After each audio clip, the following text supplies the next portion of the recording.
Frankenstein, Volume 3, Chapter 1. Day after day, week after week, passed away on my return to Geneva, and I could not collect the courage to recommence my work. I feared the vengeance of the disappointed fiend, yet I was unable to overcome my repugnance to the task which was enjoined me. I found that I could not compose a female again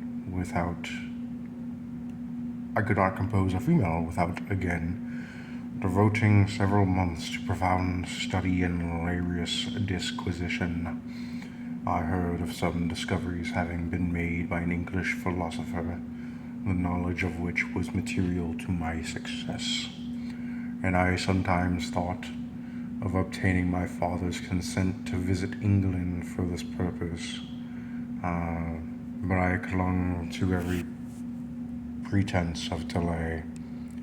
I could not resolve to interrupt my returning tranquility. My health, which had hitherto declined, was now much restored, and my spirits, when unchecked by the memory of my unhappy promise, rose proportionably. My father saw this change with pleasure, and he turned his thoughts towards the best method of eradicating the remains of my melancholy, which every now and then would return by fits, and with a devouring blackness overcast the approaching sunshine. At these moments I took refuge in the most perfect solitude. I passed whole days on the lake alone in a little boat, watching the clouds and listening to the rippling of the waves, silent and listless. But the fresh air and bright sun seldom failed to restore me to some degree of composure, and on my return I met the salutations of my friends with a readier smile and a more cheerful heart.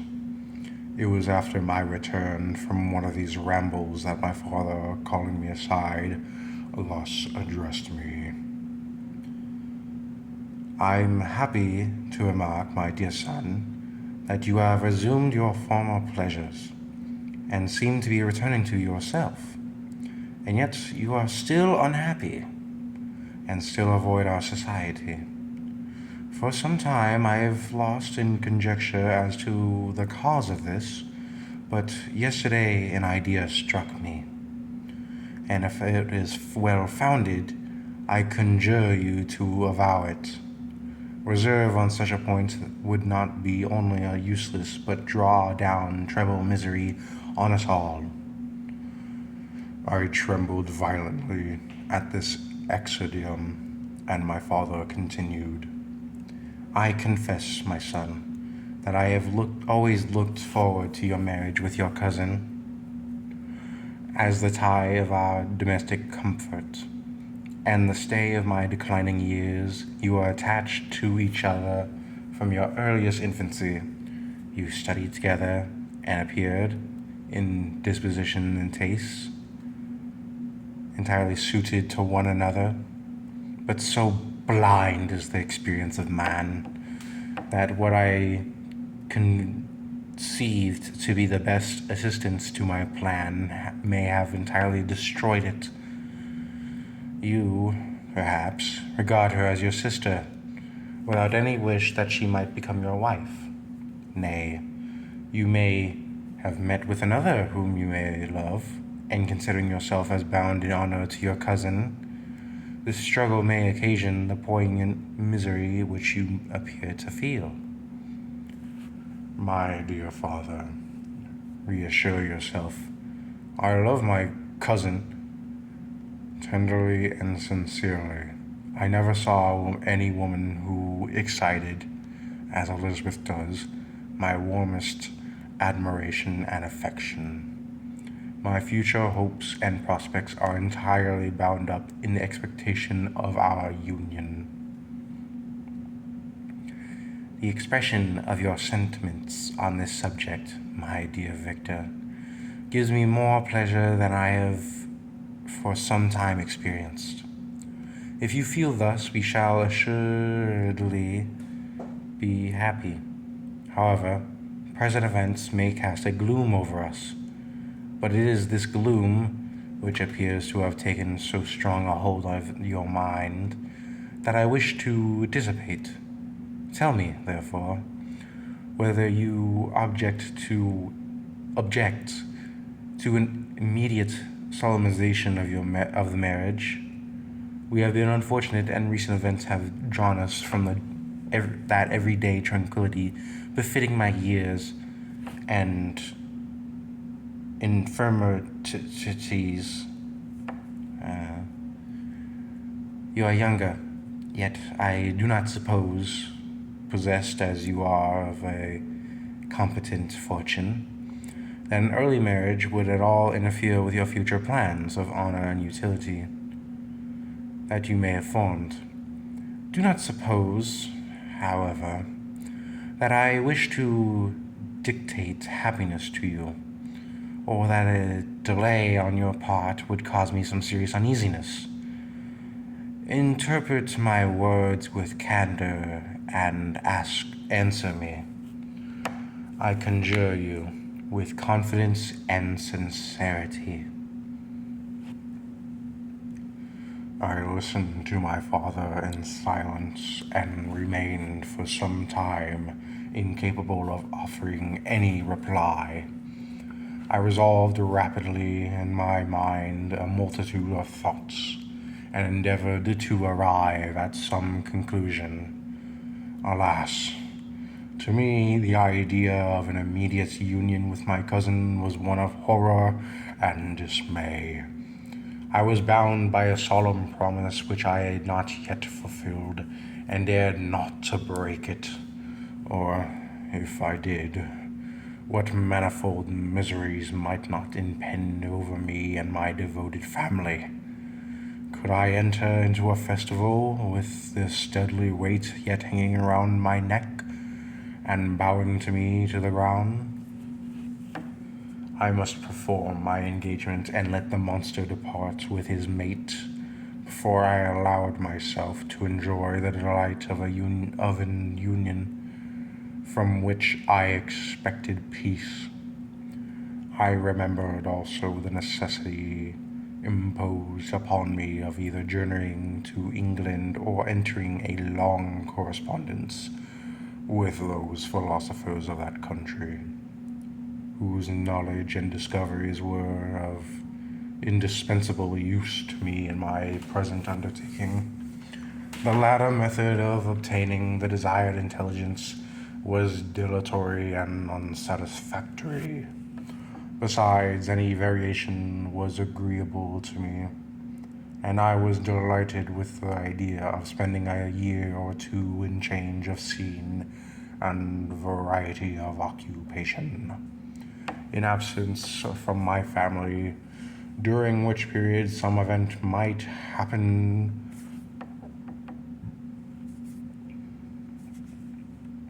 which would restore me to them in peace and happiness. My promise might be fulfilled, and the monster have departed, or some accident might occur to destroy him and put an end to my slavery forever. These feelings dictated my answer to my father. I expressed my wish to visit England, but concealing the true reasons of this request, I clothed my desires under the guise of wishing to travel and see the world before I sat down for life within the walls of my native town. I urged my entreaty with earnestness, and my father was easily induced to comply, for a more indulgent and less dictatorial parent did not exist upon earth. Our plan was soon arranged. I should travel to Strasbourg, and Clerval would join me. Some short time would be spent in the towns of Holland, and our principal stay would be in England. I should return by France, and it was agreed that the tour should occupy the space of 2 years. My father, pleased with himself with the reflection that my union with Elizabeth should take place immediately on my return to Geneva. "These 2 years," he said, "will pass swiftly, and it will be the last delay that will oppose itself to your happiness. And, indeed, I earnestly desire that period to arrive, when we shall all be united, and neither hopes or fears arise to disturb our domestic claim." "I am content," I replied, "with your arrangement. By the time we shall both have become wiser, and I hope happier than we at present are." I sighed, but my father kindly forbore to question me further concerning the cause of my dejection. He hoped that a new scenes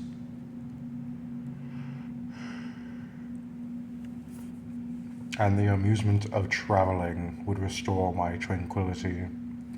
I now made arrangements for my journey, but one feeling haunted me, which filled me with fear and agitation. During my absence, I should leave my friends unconscious of the existence of their enemy and unprotected from his attacks. I exasperated as he might be by my departure. But he had promised to follow me wherever I might go, and would he not accompany me to England? This imagination was dreadful in itself, but soothing. Inasmuch as it supposed the safety of my friends, I was agonized by the idea of a possibility that the reverse of this might happen.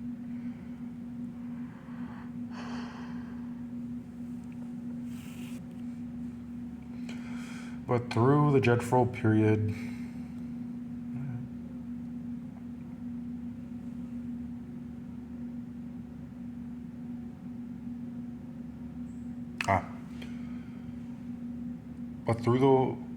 whole period during which I was the slave of my creature, I allowed myself to be governed by the impulses of the moment, and my present sensations strongly intimated that the fiend would follow me and exempt my family from the dangers of his machinations. It was in the later end of August that I departed to pass 2 years of exile. Elizabeth approved of the reasons of my departure, and only regretted that she had not the same opportunities of enlarging her experience and cultivating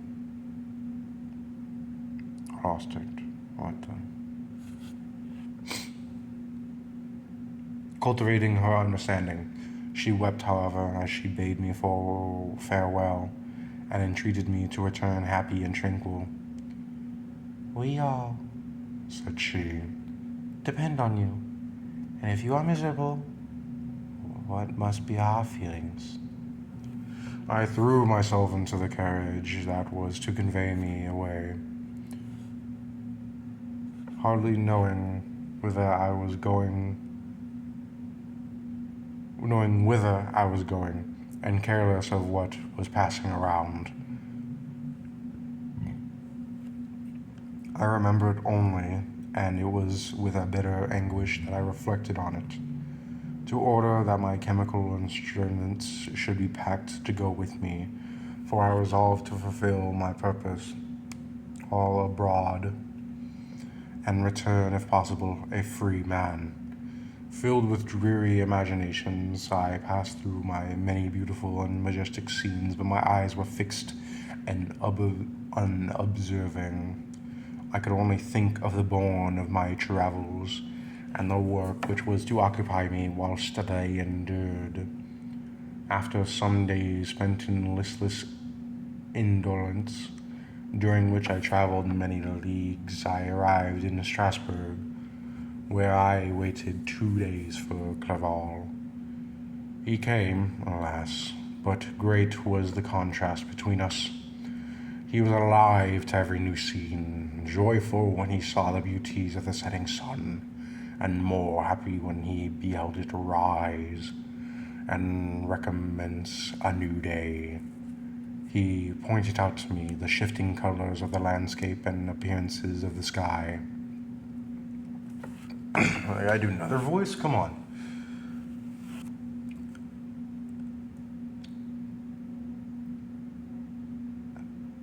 This is this this this this this this this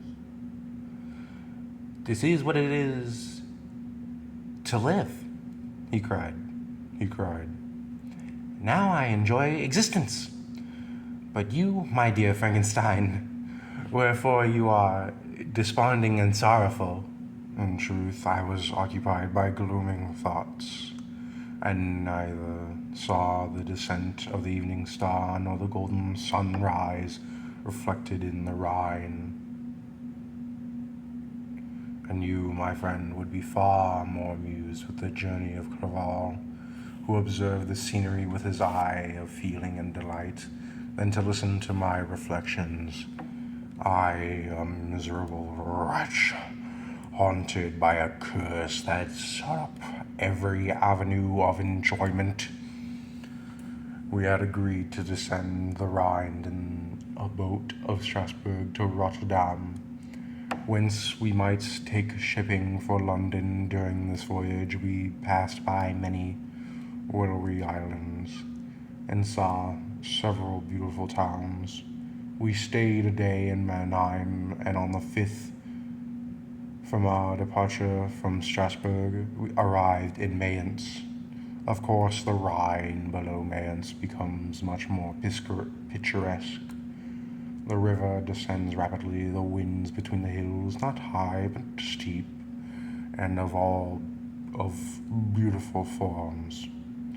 We saw many ruined castles standing on the edges of precipices, surrounded by black woods, high and inaccessible.